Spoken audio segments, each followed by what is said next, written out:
Welcome back to another quick guide. Today I'll teach you how to use Vanish mode on Facebook Messenger. And it's literally an easy process. Make sure to watch until the end of the video to know how it's done.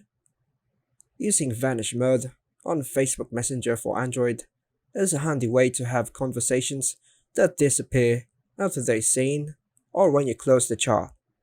Here's how you can enable and use Vanish mode in Messenger.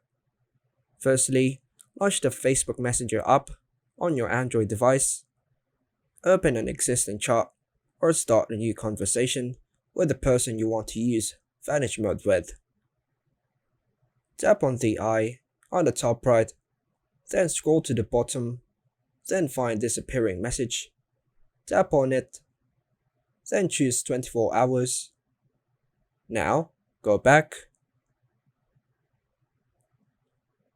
Now, if anything you send in Vanish mode, be it message, stickers, GIFs or images, after the recipient has seen them, and close the chat.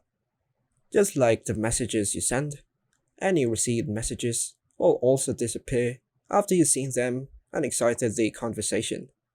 By following these steps, you can utilize Vanish mode in Facebook Messenger on your Android device to have more private conversations or messages disappear after being seen. And that's all for now folks. Thanks for watching.